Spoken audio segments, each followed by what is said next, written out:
صبر أمها الدهر واضبا في شهامة. أيها الخالدون في كل فجر ساعروا الكون أذهلوا أيامه.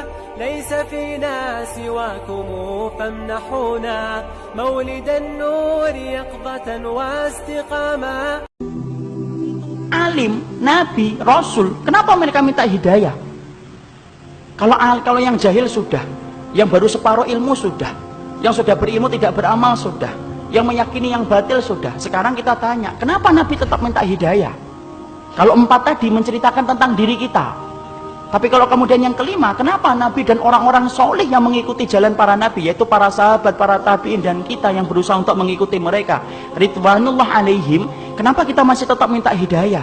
Karena belum tentu apa yang antum dapatkan kalau sudah benar itu menjamin antum itu meninggal dalam keadaan itu. Kita apa pernah menjamin bahwasanya kita akan mati husnul khatimah dalam keadaan iman? Siapa yang menggaransi iman kita? Tidak ada. Minta hidayah supaya Allah itu memberikan istiqomah setelah kita dapat ilmu yang benar.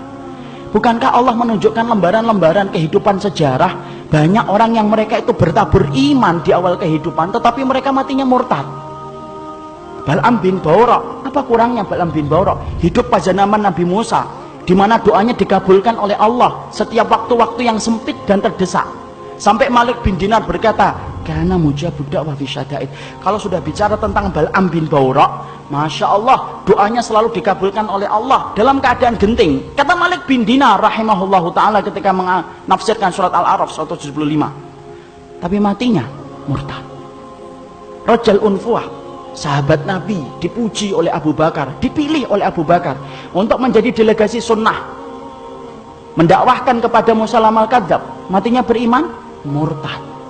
Ubaidillah bin Jahsy yang pernah menyelamatkan kehidupan agamanya sampai ke Habasyah, ketika Nabi masih di Mekah, ikut di dalam hijrah yang pertama, hijrah yang kedua ke Habasyah, beriman? Tidak, murtad di Habasyah. Kecintaannya minum khamr menjadikan dia murtad. Seorang muadzin yang diceritakan oleh Imam Qurtubi, murtad ketika kemudian tergiur dengan pesona seorang wanita yang dia lihat ketika adzan di tempat yang tinggi. Orang dulu ketika adzan naik ke tempat yang tinggi, melihat seorang wanita begitu cantik turun, ini gentle dia ini, turun, dia katakan dia cinta sama wanita itu. Wanita itu berkata, tidak bisa kamu ini, nerima kamu, karena kami Nasrani dan kamu Muslim. Loh, dengan apa saya bisa diterima? Berpindah kepada Nasara. Pindah, ikhwan.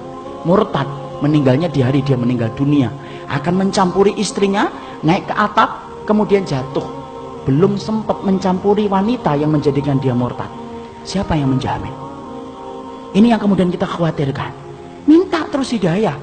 Kenapa kita minta hidayah walaupun kita itu sudah memelihara jenggot, sudah kemudian ngaji, istri kita sudah kemudian berhijab yang syar'i, kegiatan kita sering datang ke kajian ilmu, bertemunya kita dengan orang yang solih, terus kita menjaga hangatnya iman. Tapi kenapa kita tetap minta hidayah walaupun ikhtiar sudah kita lakukan?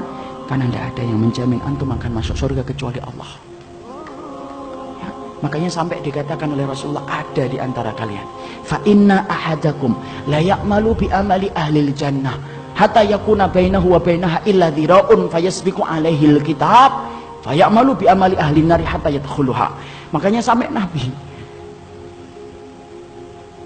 beliau bersabda, ada di antara kalian yang melakukan amalan surga sampai antara dia dengan surga tinggal sejengkal, tinggal sejengkal ikhwan. Satu amalan tak langsung masuk surga itu harusnya, tapi ternyata catatan takdir mendahului apa yang dia lakukan.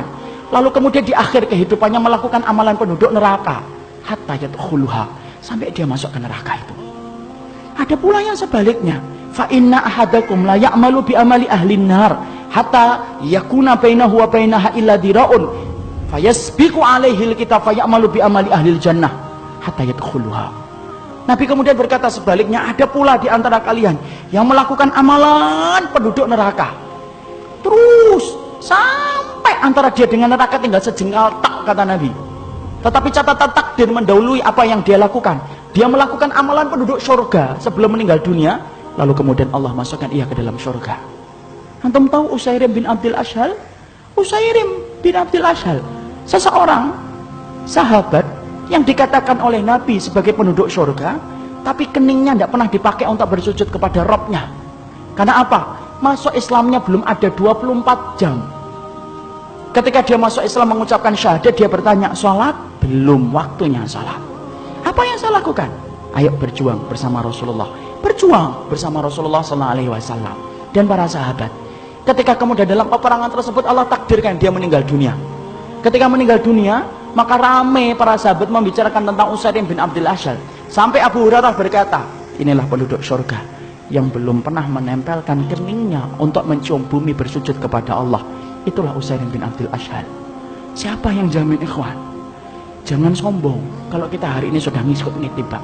Jangan sombong ketika kita hari ini sudah ngaji. Belum tentu itu akan menjadi jaminan bahwasanya itu menjadi keimanan kita ketika meninggal dunia. Jangan magrur. Apa itu magrur? Tertipu dengan amalan kita. Merasa bahwasanya amalan kita itu akan pasti menjadikan kita masuk surga. Siapa yang jamin? Minta hidayah kepada Allah, supaya kemudian kita diberikan oleh Allah, kalau antum betul-betul orang yang solih, supaya hidayah yang antum minta menjadikan antum diberikan istiqomah sampai antum meninggal dunia. Itu yang kita minta kepada Allah. Inilah pentingnya hidayah. Makanya di dalam kehidupan kita sampai Allah terangkan doa yang pertama bukan doa meminta ampunan. Doa yang pertama bukan meminta surga. Doa yang pertama di dalam Al-Quran bukan meminta perlindungan dari neraka.